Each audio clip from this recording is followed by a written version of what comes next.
السلام عليكم ورحمة الله وبركاته. الحمد لله رب العالمين، والصلاة والسلام على أشرف الأنبياء والمرسلين نبينا محمد وعلى آله وصحبه أجمعين، وبعد. Alhamdulillah, kita senantiasa memuji Allah Subhanahu wa taala atas karunia dan nikmat yang tidak mampu kita menghitungnya. Walaupun Allah memberikan kita umur seperti umurnya Nabi Allah Nuh alaihissalam, tidak mungkin kita akan menghitung nikmat Allah ini. Maka ikhwani fiddin azakumullah, hendaklah semua nikmat ini kita syukuri. Salah satu cara mensyukuri nikmat Allah Subhanahu wa taala, menggunakan nikmat itu untuk beribadah kepada Allah Subhanahu wa taala. Dan salah satu ibadah yang dicintai oleh Allah Subhanahu wa taala adalah menuntut ilmu. Ikhwani fiddin a'azzakumullah, di pertemuan yang sebelumnya kita menyampaikan tentang an-nasihah li rasulih, nasihat kepada rasulnya. Dan sekarang kita akan memasuki nasihat li a'immatil muslimin, nasihat kepada pemimpin-pemimpin kaum muslimin.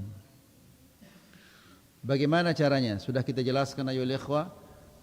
Nasihat itu artinya kebaikan.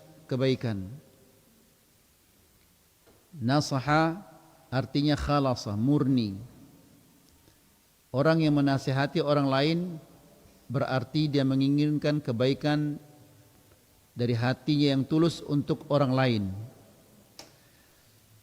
Nasihat untuk pemimpin kaum muslimin artinya kita menginginkan kebaikan dari hati yang tulus untuk pemimpin kaum muslimin, pemimpin kita, atasan-atasan kita. Bagaimana caranya? Muawanatuhum 'alal haqq, membantu mereka untuk menegakkan kebenaran. Ya, dan kebenaran itu adalah yang diperintahkan oleh Allah dan Rasulnya. Rakyat harus menolong pemimpin untuk menegakkan kebenaran. Dan apabila kebenaran itu ditegakkan, pasti keadilan akan dirasakan oleh seluruh rakyat. Apabila rakyat ini merasakan keadilan itu, maka pasti akan terjadi keamanan, kenyamanan dalam kehidupan suatu bangsa. Dan keadilan itu adalah menegakkan Al-Quran dan Sunnah. Karena Allah Subhanahu wa ta'ala, dialah yang menciptakan manusia, dan dialah yang tahu hukum-hukum yang layak bagi manusia itu. Ya, Allah menciptakan manusia. Kemudian Allah Subhanahu wa taala menurunkan kepada mereka kitab. Kitab itu isinya aturan-aturan. Aturan dalam beraqidah, aturan dalam beribadah, aturan dalam bergaul dan seterusnya. Maka apabila aturan-aturan yang Allah Subhanahu wa taala turunkan kepada kita, kita tidak amalkan, tidak kita laksanakan, maka pasti akan terjadi kerusakan-kerusakan yang begitu besar. Kemudian wa ta'atuhum, dan taat kepada mereka. Tidak boleh menentang pemimpin selama pemimpin itu memerintahkan kita untuk mengerjakan kebaikan-kebaikan. Wajib kita taat kepada pemimpin selama perintahnya itu tidak bertentangan dengan perintah Allah dan Rasulnya. Allah Subhanahu wa ta'ala di dalam Al-Quran berfirman, wa ati'ullaha wa ati'ur rasul wa ulil amri minkum. Taatlah kepada Allah dan taatlah kepada Rasulullah sallallahu alaihi wasallam. Kemudian setelah itu wa ulil amri minkum, dan para pemimpin di antara kalian. Ya. Jadi setiap muslim wajib dia taat kepada pemimpinnya, meskipun pemimpin itu adalah pemimpin yang zalim. Bagaimanapun kezalimannya, ya, dia yang zalim, dia yang akan berurusan nanti dengan Allah Subhanahu wa taala atas kezalimannya. Kita sebagai rakyat diwajibkan untuk taat kepada mereka selama perintah mereka itu tidak bertentangan dengan perintah Allah dan Rasulnya. Rasulullah sallallahu alaihi wasallam, seorang sahabat mengatakan, bay'ana Rasulullah sallallahu alaihi wasallam 'ala as-sam'i wat-tha'ah. Kami membaiat Rasulullah sallallahu alaihi wasallam, berjanji setia dengan Rasulullah sallallahu alaihi wasallam untuk mendengar dan mentaati fi manshatina wa makrahina, dalam hal yang kami sukai atau dalam hal yang kami tidak sukai. Selama itu perintah dari Rasulullah sallallahu alaihi wasallam atau dari pemimpin, kita wajib melaksanakannya. Kita senang atau kita tidak senang, selama itu tidak bertentangan dengan perintah Allah dan Rasulnya. Wa usrina wa yusrina, dalam keadaan sulit maupun dalam keadaan longgar, kita harus wajib taat kepada pemimpin. Ikhwani fid din azakumullah, ini dicontohkan oleh seorang sahabat yang bernama Hudzaifah ketika pada peperangan Al-Ahzab. Pada saat itu musim dingin yang luar biasa, kemudian gelap dan angin kencang bertiup, sampai-sampai sahabat-sahabat mereka menggali lubang untuk berlindung dari dinginnya musim itu. Rasulullah sallallahu alaihi wasallam mengatakan kepada sahabat-sahabatnya, siapakah di antara kalian yang bersedia memasuki perkemahan musuh dan membawakan kepada kita berita-berita tentang mereka, dan baginya adalah surga. Lihat ayolah ikhwah, janji Rasulullah sallallahu alaihi wasallam itu bukan janji sembarangan. Ya, dijanjikan dia akan mendapatkan surga, dan janji ini pasti dari Rasulullah sallallahu alaihi wasallam. Namun karena kondisi itu terlalu sulit sehingga tidak ada yang mengatakan saya ya Rasulullah. Semua diam. Tidak biasanya sahabat-sahabat apabila diberikan tawaran seperti itu oleh Rasulullah sallallahu alaihi wasallam lalu mereka diam, itu tidak biasa. Namun keadaan ini sulit sekali sehingga mereka diam. Diulangi lagi oleh Rasulullah sallallahu alaihi wasallam, siapa di antara kalian yang berani menerobos barisan musuh kemudian membawakan kepada kami informasi tentang mereka? Diam mereka semua. Akhirnya Rasulullah mengatakan, bangun wahai Hudzaifah, bawakan kami informasi tentang mereka dan jangan bikin kerusuhan. Dia mengatakan, saya terpaksa bangun karena nama saya sudah disebut. Ya. Padahal ikhwani fiddin azakumullah, dia dijanjikan surga oleh Rasulullah sallallahu alaihi wasallam. Ya. Jadi, apa saja diperintah oleh Rasulullah sallallahu alaihi wasallam, diperintah oleh pemimpin, bagaimanapun sulitnya kita taati selama itu tidak bertentangan dengan perintah Allah dan Rasulnya. Kemudian di musim yang begitu dingin, angin begitu kencang, gelap gulita, dia berjalan. Lihat ayolah ikhwah, orang yang taat kepada perintah Allah dan Rasulnya pasti Allah Subhanahu wa taala memberikannya kelonggaran. Dia mengatakan, ketika aku menjalankan tugasnya Rasulullah SAW, seolah-olah aku berjalan di hammam. Tahu kalian hammam? Apa hammam itu? Hammam, kalau orang dulu, hammam itu maksudnya seperti tempat sauna. Sauna itu mandi air hangat. Ya. Jadi ini musim dingin yang luar biasa. Kalau musim dingin kemudian ditambah dengan angin yang kencang, pasti itu akan nusuk di tulang dinginnya. Namun karena dia menjalankan perintah Allah Subhanahu wa taala, Allah memudahkannya sehingga malam yang begitu dingin dia merasakannya bahwa seolah-olah dia berjalan di permandian sauna air hangat. Ya, kemudian dia masuk dan menghitung berapa kudanya, berapa ontanya. Kemudian dia bertemu dengan musuh bebuyutannya. Siapa musuh bebuyutannya? Yaitu Abu Sufyan. Dia sedang memanaskan punggungnya. Kemudian dia mengambil anak panah lalu dibidik, mau dipanah.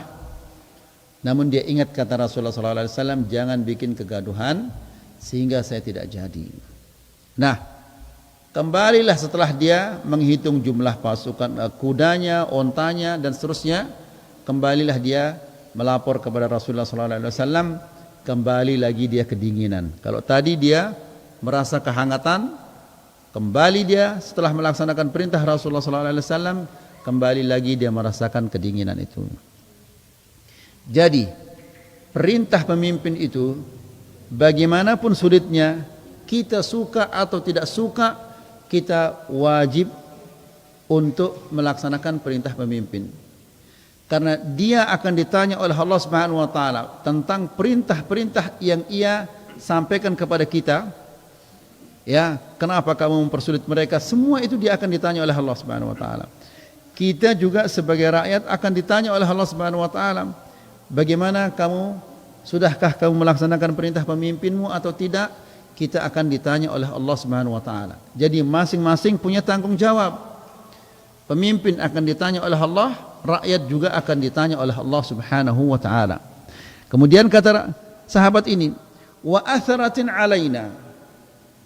Meskipun pemimpin itu dia mengambil haknya dan tidak memberikan hak kami. Ya, hak-hak kita tidak diberikan. Dia menuntut haknya terus untuk diberikan haknya. Melalui ini, dia terus menuntut haknya. Sementara hak-hak kita tidak diberikan. Tetap kita taat kepada mereka. Enggak boleh kita tidak taat. Kenapa demikian? Karena tidak taat kepada pemimpin itu akan menimbulkan kerusakan yang sangat-sangat besar. Seperti yang terjadi di Irak, terjadi di Lebanon, terjadi di Suria, terjadi di Yaman, terjadi di Libya. Lihat bagaimana manusia-manusia terbunuh di sana. Lihat anak-anak kecil yang terbunuh. Ya, lihat manusia-manusia yang terbunuh. Tidak ada rasa aman, tidak ada rasa nyaman. Meskipun kita berada di dalam rumah, kita tidak aman. Bisa saja bom masuk ke rumah kita. Sudah tidak aman. Itu berawal dari apa? Berawal dari tidak taat kepada pemimpin. Ya, pemimpin dia punya kekuasaan, dia punya senjata. Rakyat tidak punya apa-apa. Ya, jadi kalau kita tidak taat kepada pemimpin, ini akan menimbulkan kerusakan-kerusakan yang sangat besar. Kalau terjadi kerusakan-kerusakan seperti itu, kita tidak bisa lagi sholat berjamaah, kita tidak bisa lagi belajar, ke sekolah tidak bisa. Lihat bagaimana berapa banyaknya anak-anak yang tidak sekolah. Ya, pekerjaan-pekerjaan sudah tidak bisa lagi dikerjakan. Ya, bagaimana orang ke pasar karena tidak aman, takut dibunuh di tengah jalan. Coba lihat di Yaman. Ya, kadang-kadang ada 10 anak-anak yang pergi cari air karena di rumah mereka tidak ada air minum, air bersih. Mereka keluar 10 orang, yang kembali nanti 4 atau 5. Yang lainnya mana? Mati di tengah jalan. Ya, kenapa? Ada peluru nyasar. Ya. Jadi tidak ada keamanan. Kita alhamdulillah aman. Jam berapa saja kita mau keluar belanja, aman. Tidak ada yang ngebom kita, tidak ada yang membunuh kita. Ya. Nah, apabila kita sudah tidak taat kepada pemimpin, maka akan timbul kerusakan-kerusakan. Jadi, kita wajib taat kepada pemimpin meskipun dia zalim, selama kita tidak diperintahkan untuk bermaksiat kepada Allah Subhanahu wa taala. Wa atharatin alaina, meskipun pemimpin itu dia menuntut haknya dan tidak memberikan kita hak kita, kita wajib taat kepadanya. Kemudian wa alla nunazi'al amra ahlah, dan kita dilarang oleh Rasulullah sallallahu alaihi wasallam untuk merebut kekuasaan itu. Ya, dia yang berhak menjadi pemimpin, kita ingin merebutnya, sebagaimana yang kita lihat di beberapa negara, mereka ingin merebut kekuasaannya. Akhirnya pemimpin marah. Yang namanya seorang pasti dia akan menjaga kekuasaannya. Dia tidak mau haknya direbut oleh orang lain. Maka ketika ada orang yang berusaha untuk merebut kekuasaannya, maka dia akan membelanya. Dengan cara apapun dia akan membelanya. Ya. Siapa yang demo akan ditembak dan yang lain-lainnya. Nas'alullah salaman afiyah. Kemudian dia mengatakan, illa an tarau kufran bawahan, kecuali engkau melihat kekufuran yang nyata. Ya. Indakum fihi minallahi burhan. Kekufuran yang nyata, yang ada buktinya dari Allah Subhanahu wa taala, ada penjelasannya dari Allah Subhanahu wa taala, ada kekufuran yang jelas. Ya. Dan kita diperintahkan untuk melakukan kekufuran, bermaksiat kepada Allah, ini tidak boleh kita taat. Apapun yang diperintahkan tidak boleh kita taat selama perintah itu bertentangan dengan perintah Allah dan Rasulnya, atau ada kekufuran yang nyata. Nah, di sini maka kita tidak boleh kita menerimanya. Ikhwani fid din, a'azzakumullah. Contoh yang sangat nyata tentang tidak boleh taat kepada seseorang jika perintahnya itu bertentangan dengan perintah Allah dan Rasulnya. Apapun yang terjadi, Fir'aun dia punya tukang sisir untuk putrinya. Tukang sisir profesinya ini namanya masyitah. Jadi jangan namakan anaknya masyitah. Kalau antum punya anak, jangan dinamakan anaknya masyitah. Masyitah itu artinya tukang sisir, tukang menyisir. Sisir bahasa Arab apa? Mushtun. Tukang sisir itu namanya masyit. Kalau ada perempuan namanya masyitah. Dia tukang sisir. Suatu hari ketika dia menyisirkan rambutnya putri Fir'aun, jatuh sisir itu. Lalu dia mengatakan bismillah, diambil sisir itu. Lalu ini didengar oleh anaknya Fir'aun, putrinya Fir'aun yang sedang disisir.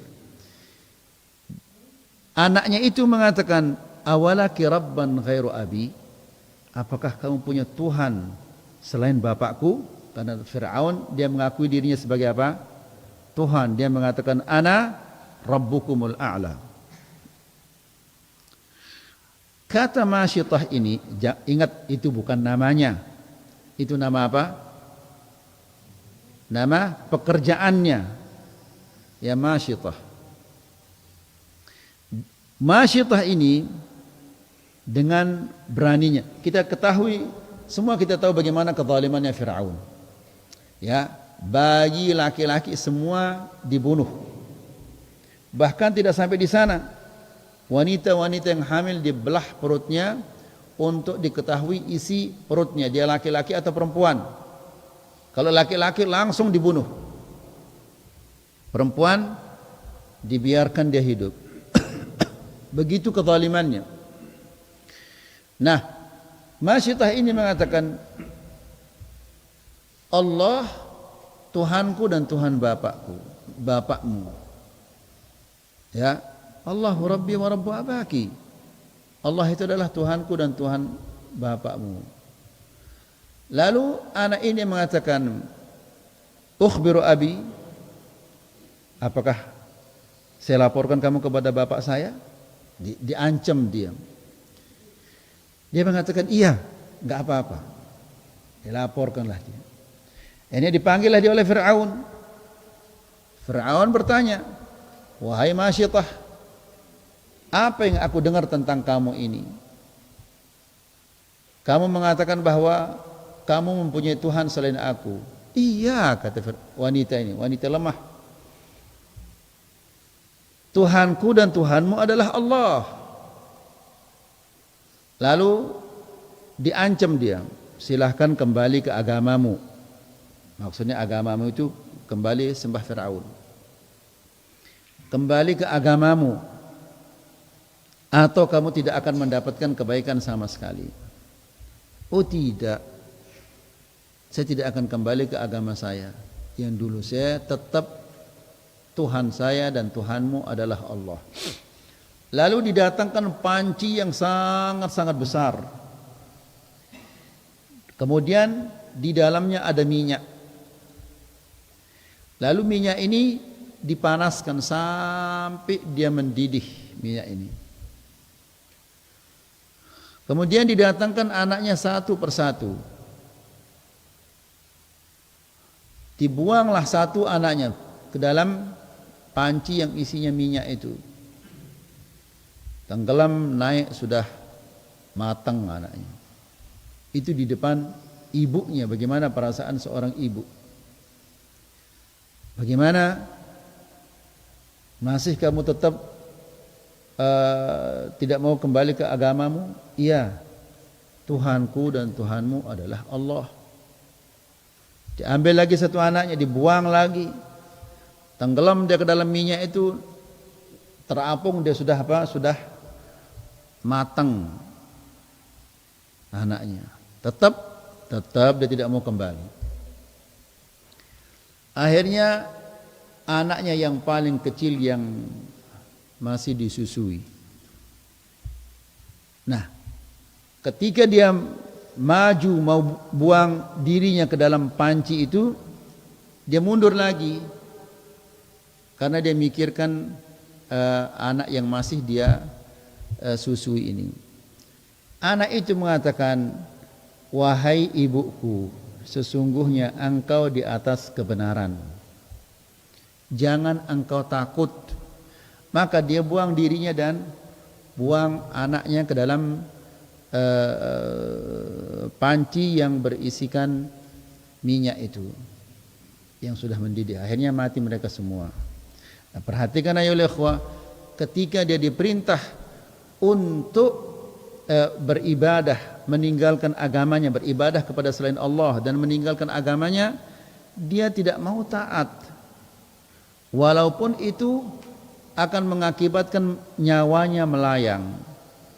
Nah, bagaimana dia dibalas wanita ini oleh Allah Subhanahu wa taala pada peristiwa Al-Isra wal Mi'raj, ketika Rasulullah sallallahu alaihi wasallam naik bersama Jibril.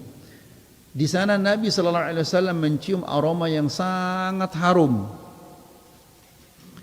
Lalu Nabi bertanya kepada Jibril, wahai Jibril, ini aroma apa ini? Jibril menjelaskan, ini adalah aromanya Masyitah yang dibunuh oleh Fir'aun. Jadi taat kepada pemimpin itu adalah wajib selama perintahnya itu tidak bertentangan dengan Al-Quran dan sunnah Rasulullah sallallahu alaihi wasallam. Bahkan di dalam sebuah hadis Nabi sallallahu alaihi wasallam mengatakan, sayaqumu fihim rijalun, nanti akan ada di antara mereka yang memimpin kalian. Bagaimana sifatnya pemimpin-pemimpin ini? Rasulullah sallallahu alaihi wasallam mengatakan, qulubuhum qulubus syayatin fi juthmani ins. Hati mereka itu seperti hati syaitan bertubuh manusia. Ya, apakah kita sudah sampai kepada titik yang seperti ini? Apakah kita sudah sampai ke tahapan yang seperti ini? Tidak. Buktinya apa? Buktinya kita merasakan kenyamanan yang luar biasa. Ramadan kita dibantu, haji dibantu, adzan kita bisa di mana-mana, salat berjamaah di mana-mana kita bisa. Ya, coba lihat di negara-negara yang lain, mereka tidak bisa leluasa bebas salat berjamaah seperti kita. Kita alhamdulillah 5 waktu kita berjamaah, kajian kita setiap malam, ya, kita tidak dilarang. Ini adalah kenikmatan yang luar biasa.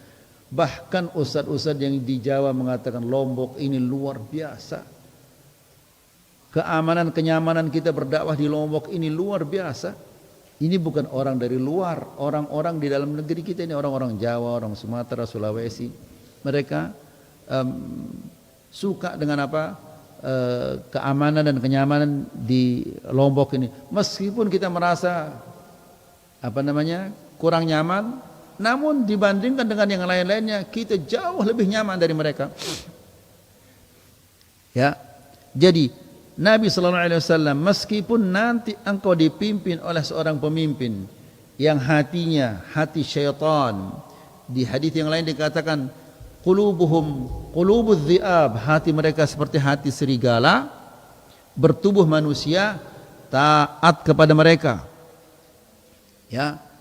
Ketika Nabi sallallahu alaihi wasallam menyebutkan hati syaitan bertubuh manusia, sahabat bertanya, "Kaifa asna'u ya Rasulullah in adraktu dzalik?" Bagaimana aku bersikap ketika nanti aku bertemu dengan pemimpin-pemimpin yang hatinya hati syaitan bertubuh manusia? Nabi sallallahu alaihi wasallam mengatakan, "Tasma' wa tuti' lil amir." Dengarkanlah dan taatilah pemimpinmu. Wa in daraba dhahruk, meskipun punggungmu dicambuk. Wa akhadha malak, dan hartamu diambil. Taat kepada mereka. Kenapa demikian ayyuhal ikhwah? Karena tidak taat kepada pemimpin itu, keluar dari ketaatan pemimpin ini akan menimbulkan kerusakan-kerusakan yang sangat besar. Ya, dan yang akan merasakan kerusakan ini semua rakyat, dan negara itu akan lumpuh total. Ya, akan terjadi kelaparan, akan terjadi pencurian, akan terjadi perzinahan, macam-macam akan terjadi kalau kita sudah tidak taat lagi kepada pemimpin. Ya, rakyat kalau sudah tidak takut lagi kepada pemimpin, maka akan terjadi kerusakan-kerusakan yang sangat besar, yang tidak akan ada yang mengetahui besar kerusakannya itu kecuali Allah Subhanahu wa taala. Dan kalau kerusakan itu sudah jatuh ditimpakan kepada kita, 10-20 tahun tidak bisa kita memperbaikinya lagi. Ini saja yang bisa kita sampaikan pada pagi hari ini. Semoga ini bermanfaat, semoga bisa menambah keimanan kita dan ketakwaan kita kepada Allah Subhanahu wa taala. Silakan ayyuhal ikhwah jika ada pertanyaan berkaitan tentang materi yang kita sampaikan ini yang ditanyakan. Kalau saya bisa jawab, saya jawab. Kalau tidak bisa, saya katakan wallahu a'lam. Naam, ada. Naam. Masalah apa?